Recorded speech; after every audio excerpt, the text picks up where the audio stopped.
Dans les derniers jours, Dieu apparaît dans le monde, donne ses enseignements, établit Sion, et appelle tous les gens à entrer à Sion sans délai. Il y a une raison, et un dessein précis, pour lesquels il fait cela. Pour quelle raison, et dans quel objectif, Sion a-t-elle été rebâtie?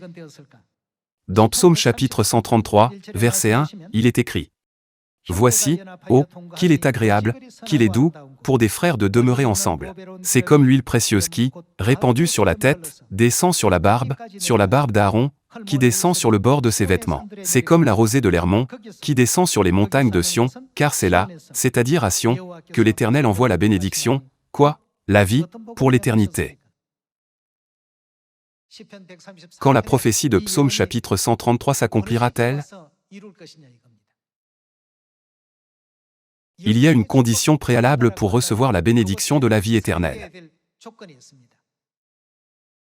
Il doit y avoir Dieu, le pardon des péchés et le rétablissement des fêtes. Ce n'est qu'alors que la vie éternelle peut être accordée dans un tel endroit. N'est-ce pas vrai? Alors, où vont ceux qui reçoivent la bénédiction de la vie éternelle? N'est-ce pas le royaume éternel des cieux, que Dieu a promis? Aujourd'hui, nous suivons les traces de telles prophéties. Dieu a établi pour nous l'échelle du salut, et nous gravissons maintenant l'échelle pas à pas, vers le royaume des cieux selon les prophéties. Si Dieu n'était pas venu sur cette terre, Sion n'aurait pas été rebâti. Si Sion n'avait pas été rebâti, nous n'aurions pas pu établir correctement la direction de notre salut. Nous ne saurions rien, quel objectif nous devons fixer, où Dieu demeure, et où et quand Dieu viendrait sur cette terre une seconde fois en chair.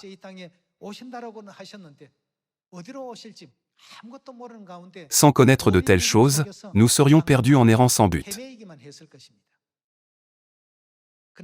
Cependant, selon la Bible, Dieu a établi Sion. Par conséquent, que nous enseigne la Bible et les prophètes? Lorsque Dieu nous enseigne ses voies dans les derniers jours, nous devons les recevoir et les mettre en pratique. Alors, les bénédictions du pardon des péchés et de la vie éternelle nous seront données. De plus, Dieu nous conduira à la gloire dans le royaume des cieux, où nous régnerons pour les siècles des siècles, comme il est écrit dans Apocalypse chapitre 22.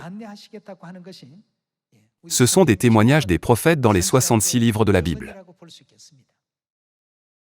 Lorsque nous pensons à la grâce que Dieu nous a donnée, nous devons nous demander, ce chemin de la foi sur lequel nous marchons, ne devrait-il pas être plein d'actions de grâce? S'il n'était pas venu, nous ne serions rien. C'est Dieu qui ouvre nos oreilles pour entendre et nos yeux pour voir.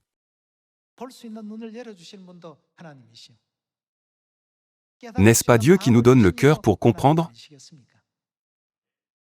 Une fois de plus, je rends la gloire éternelle, et remercie Dieu Elohim, de nous avoir guidés et appelés à Sion qui a été rebâti.